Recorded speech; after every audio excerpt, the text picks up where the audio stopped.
அஸ்ஸலாமு அலைக்கும் வரஹ்மத்துல்லாஹி வரகாத்துஹு. எல்லாருக்கும் வணக்கம். நம்ம இன்றைக்கி ஒரு கல்யாண வீட்டில் செய்கிற முட்டைக்கோசு பாசிப்பருப்பு முட்டைக்கோசு வச்சு ஒரு பொரியல், அருமையான பொரியல். இது வந்து வத்த குழம்பு, காரக்குழம்பு, ரசம் இதெல்லாம் சாப்பிடும்போது ரொம்ப ரொம்ப டேஸ்ட் ரொம்ப நல்லாயிருக்கும். நம்ம கல்யாண வீட்டில் சாப்பிட்டது போலவே.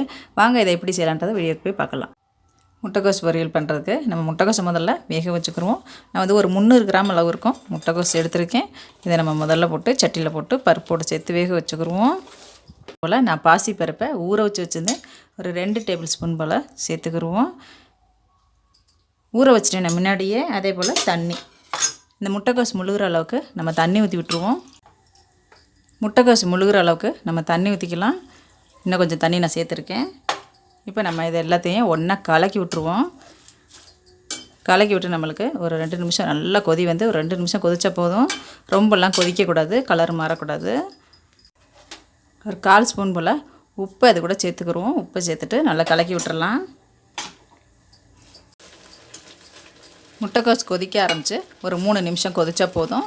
நம்மளுக்கு கரெக்டான பக்குவமாக இருக்கும். ஏன்னா இது வந்து ரொம்ப குழையிற அளவுக்குலாம் வேக விடக்கூடாது. நெத்தாக தான் இருக்கணும். நம்ம வந்து பந்தியெல்லாம் வந்து நம்ம சாப்பிட்ருப்போம்.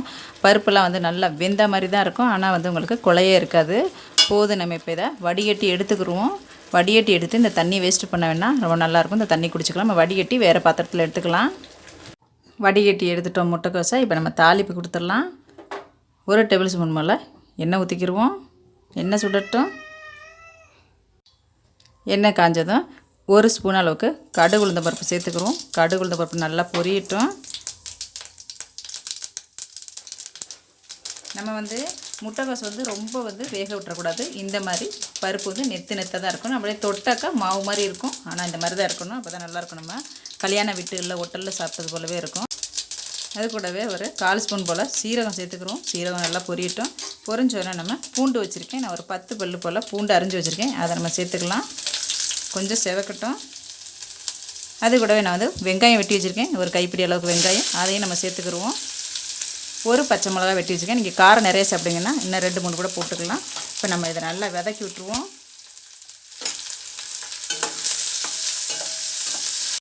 கொஞ்சம் வதங்கிக்கிட்டு இருக்கும்போது நம்ம ஒரு ஆறுக்கு கருவேப்பிலையும் சேர்த்துக்குருவோம்.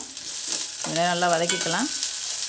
இப்படி பிடிச்சோம்னாக்கா 5 விரல்லையும் இப்படி பிடிச்சோம்னா இந்த அளவுக்கு தேங்காய் பூ திருவல் போட்டிருக்கேன். நம்ம நல்லா இதை கலக்கிக்கலாம். எண்ணெயிலே நம்ம எல்லாத்தையும் வதக்கியாச்சு போதும். இப்போ நம்ம வந்து கோஸை வந்து நம்ம சேர்த்துக்கலாம். தண்ணி இல்லாமல் சேர்த்துக்குருவோம். தண்ணி வேண்டாம். நம்ம ஏற்கனவே உப்பு போட்டு அவிச்சிருக்கோம். உப்பு செக் பண்ணி பார்த்துக்கலாம்.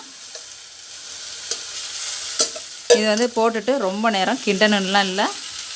அடுப்பை ஆஃப் பண்ணிடலாம். நம்ம 2 கிண்டிட்டு அடுப்பை ஆஃப் பண்ணிடலாம்.